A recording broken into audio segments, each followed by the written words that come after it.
கர்த்தருக்கு ஸ்தோத்திரம். இன்றைய நற்செய்தி, மனுஷருக்கு ஏற்றவழியை சிந்திக்காமல் தேவனுக்கு ஏற்றவழியை சிந்திக்க வேண்டும். மார்க்கின சுவிசேஷம் 8வது அதிகாரம் 31 இருந்து 33 வரைக்கும் பார்த்தீங்கன்னா, ஏசு கிறிஸ்து அவர் அதே போல பாடுகளை குறித்து பேசுறாங்க. அப்புறம் 3 நாளுக்கு அப்புறம் எப்படி உயிர் தெரிந்திருப்பாருன்னு சொல்றாங்க. சரியா? ஆனா இந்த வார்த்தையை அவர் தாராளமே சொன்னபோது பேதுரு ஏசு கிறிஸ்துவ தனியாக அழைத்து கொண்டு போய் அவரை கடிந்து கொள்ள தொடங்கினான் இருக்கு.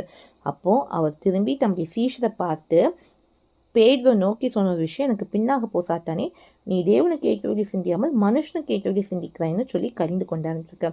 இன்னைக்கோ அநேக காரியங்கள் நம்ம அப்படிதான் நம்ம கர்த்தராக இயேசு கிறிஸ்துவ கடிந்து கொள்றோம். பேதுரு ஏசு கிறிஸ்து நடக்க போறது, என்னெல்லாம் செய்ய போறாங்க எல்லாம் சொன்னோன்னே கடிந்து கொள்றான். இன்னைக்கும் ஏதாவது ஒரு பாடு வந்தோடனே நம்ம கர்த்தரை கடிந்து கொள்றோம். என் வாழ்க்கையில் இப்படி அனுமதிக்கலான்ட்டு. ஆனா என்னன்னா, அந்த விஷயம் தேவனுக்கு ஏற்றதா நம்ம பார்க்கணும். ஒருவேளை தேவனுக்கு ஏற்ற விதமாய் நம்ம பாடுகளுக்குள்ள போறோம்னா அது தேவனுக்கும் நமக்கும் மகிமையை கொண்டு வரும். ஒருபோதும் பிரச்சனை போராட்டம் வரும்போது மனுஷனுக்கு ஏற்றதா நம்ம சிந்திக்க கூடாது, தேவனுக்கு ஏற்றதா சிந்திக்கணும். யோசேப்பு அருமையாய் போகும்போது இதாக இருக்கும் மற்றவங்களுக்கு சகோதரர்களாம். ஆனா என்ன ஆச்சு தெரியுமா? தேவனுக்கு ஏற்றபடி யோசேப்பு வாழ்ந்தபோது கர்த்தர் யோசேப்பை கனப்படுத்தினார்.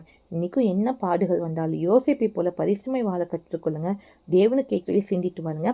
தேவநாமும் உங்கள் வாழ்க்கையில் மகிமைப்படும். மனுஷருக்கு ஏற்றவரை ஒரு காரியத்தை சிந்திக்காதீங்க. நம்ம கர்த்தரை கடிந்து கொள்ளக்கூடாது.